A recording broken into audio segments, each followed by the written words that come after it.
En esta celebración del el mes espírita mundial, nosotros representamos a la República Dominicana. Vamos a tratar el tema de trastornos psíquicos, los trastornos mentales más frecuentes que afectan a la población humana, sabiendo que todo trastorno mental, como prueba y expiación de la vida, tiene un componente espiritual elevado, y la doctrina espírita tiene, gracias a Dios, su aporte para paliar y ayudar a la recuperación de estos pacientes. Estas enfermedades mentales, las principales o las más frecuentes, son los trastornos depresivos, los trastornos de ansiedad, los trastornos de bipolaridad,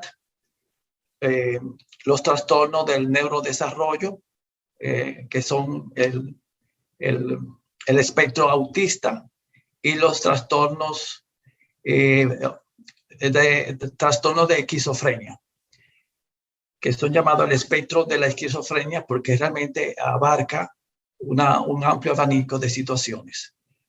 En los tiempos actuales tenemos la tendencia que todos estos problemas espirituales aumenta la tasa de suicidio y de drogadicción, siendo la droga más usada el alcohol. Vamos a hablar de la depresión. La depresión es una enfermedad psíquica, emocional, donde existe una tristeza profunda, que es normal en la vida tener tristeza, pero es una tristeza que se supera, que se pasa. Pero en el caso de la depresión, esta se hace crónica, la persona se deja abatir, tiene una pérdida del sentido de la vida, tiene una motivación baja, una autoestima baja y siente ese vacío existencial, ese abatimiento, y puede sentir, en el caso del hombre, un poco de agresividad. Estas enfermedades, la depresiva, es frecuente. La Organización Mundial de la Salud dice que existen entre 300 a 400 millones de personas con esta enfermedad. Se dice que hay una pandemia de depresión. Realmente las pérdidas de los valores, la crisis social y emocional que existe, aumentan la depresión. Las pruebas colectivas que vivimos e individuales hacen que esto sea frecuente. Ella se manifiesta como decía, con esa pérdida de la motivación en la vida, pérdida del sueño, una tristeza excesiva y una tendencia puede haber ideas suicidas y tendencia a la melancolía, que era como se llamaba en la antigüedad esta enfermedad. La verdad es que la depresión refleja, desde el punto de vista espiritual, un complejo de culpa importante, y esto se debe a que en vida pasada la persona ha reincidido en la ley del amor, y por ley de causa y efecto pues se produce este reflejo en el ser. El ser tiene sus pruebas y expiaciones, pero ante ellas se rebela, se enfada, y estos estados emocionales llevan a esa tristeza, a ese abatimiento, porque no se sabe cómo lidiar con esas emociones que vienen de lo profundo de ese subconsciente que le abate. Lo importante es que el ser humano recurra, en el caso, la doctrina espírita aporta a este tratamiento. Existen los neurotransmisores del cerebro, la serotonina está disminuida, y otros neurotransmisores en el cerebro no funcionan adecuadamente. Eso aduce la medicina tradicional, pero la doctrina espírita auxilia, llevando al paciente a un entendimiento de la vida, de la ley de causa y efecto, de por qué sufrimos, y la oración la terapia de base de transmisión de energía, el agua fluidificada y el estudio del Evangelio educa a la persona y le hace ver la vida desde otro punto de vista, de modo que puede ir superando estos estados emocionales. Los trastornos de ansiedad también son frecuentes. Esto se debe a una exacerbación y una preocupación excesiva por lo que va a ocurrir en el futuro. La persona tiene un estado emocional como si estuviese ante un peligro. Tiene desequilibrio emocional por este miedo, por este pánico, por esta sensación de peligro inminente. Es un peligro psicológico, no es un peligro necesariamente real.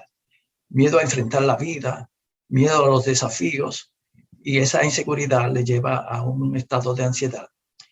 Las personas que sufren de este trastorno, que es frecuente, porque es normal que en la vida tengamos momentos de ansiedad.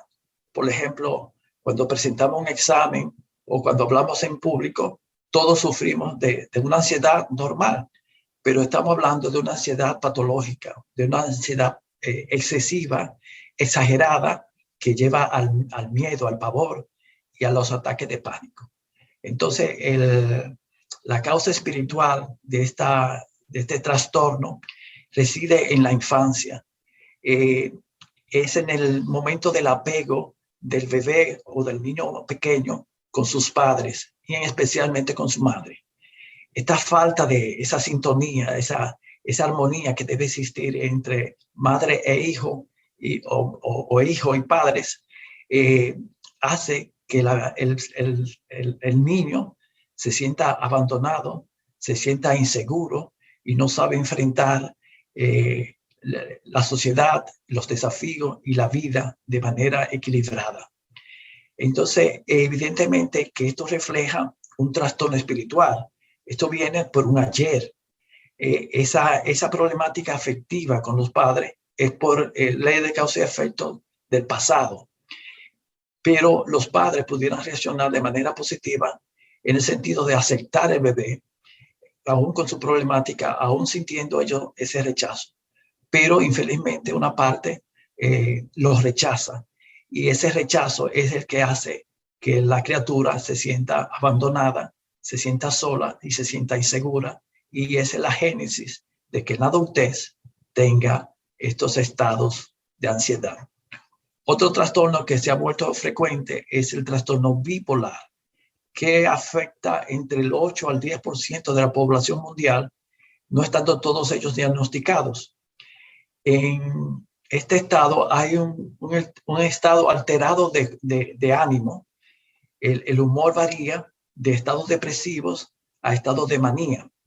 En los estados depresivos, pues se refleja esa tristeza profunda que hablaba yo anteriormente. Pero en los estados de manía, que quiere decir una euforia, hay una alegría excesiva, un aceleramiento de la persona, un razonamiento acelerado, una persona con tendencia a gastar mucho, tiene una pérdida de la realidad, y realmente son personas arriesgadas que en su momento todo lo ven como posible, y esto hace que el estado de manía pueda ser hasta cierto punto peligroso cuando se sale de un contexto de la realidad.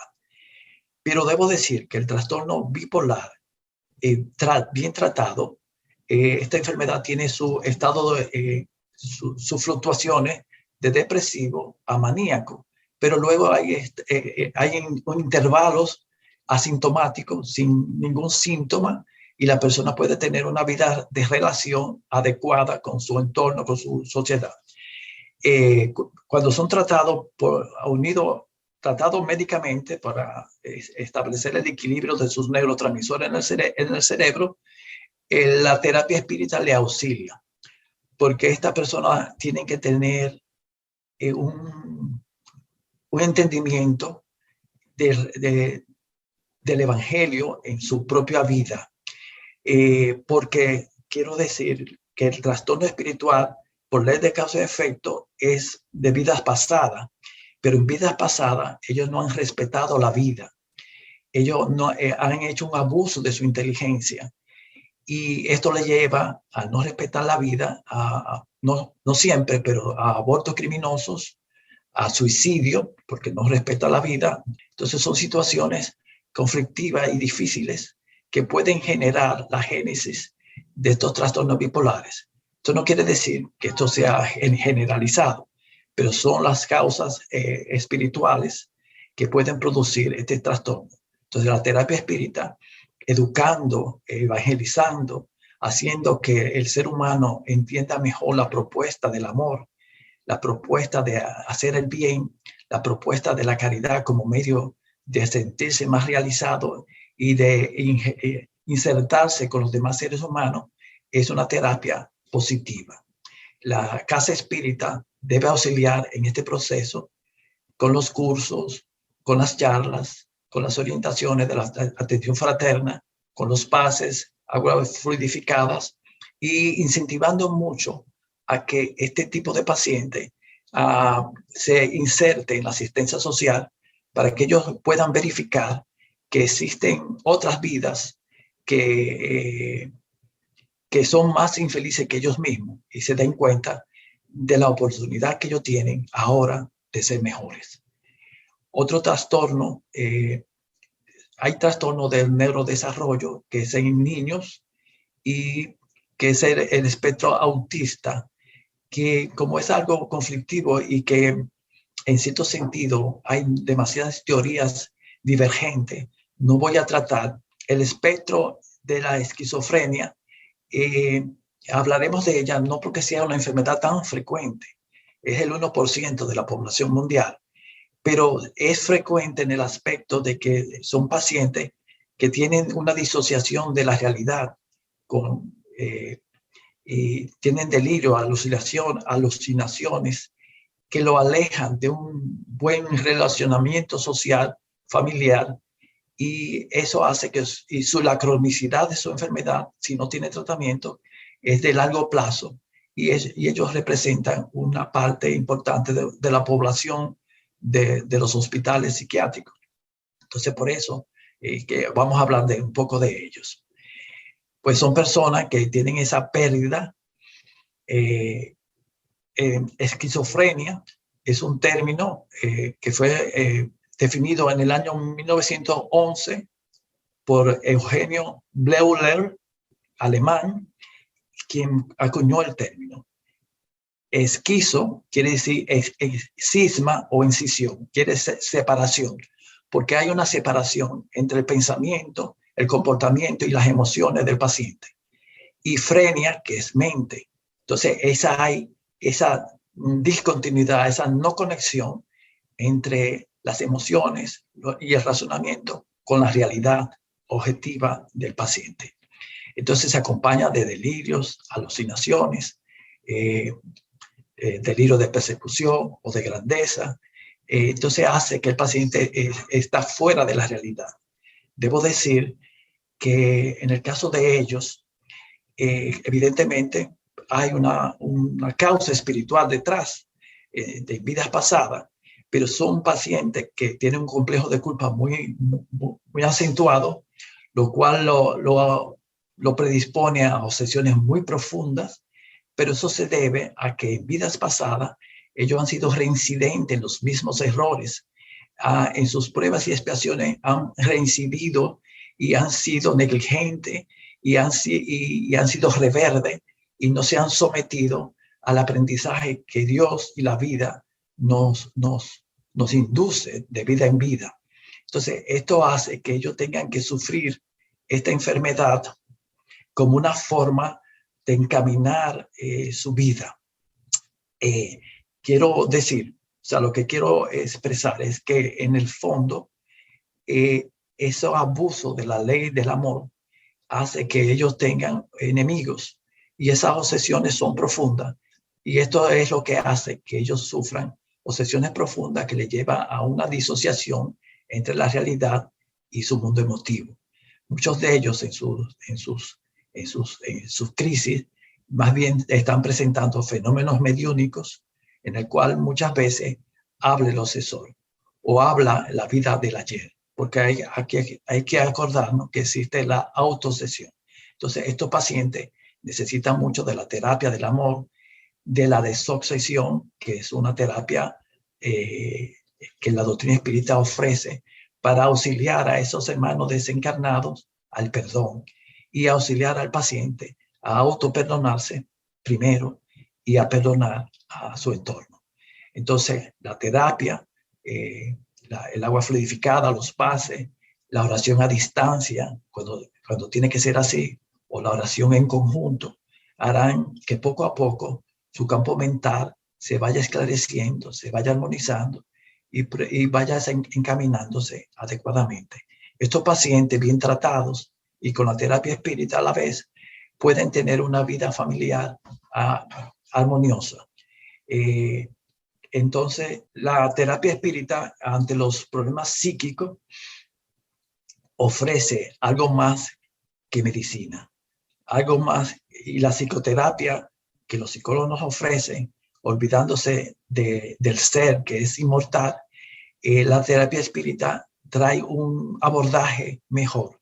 La serie psicológica de Johanna de Angelis, que nos trae un entendimiento profundo del ser, y de la psicología de Jung, nos hace comprender estas problemáticas de mejor forma, y los invito a investigar, a indagar estas propuestas que la doctrina espírita tiene para que podamos auxiliar a estas personas en nuestro entorno familiar o de amigos o en el centro espírita, si es el caso.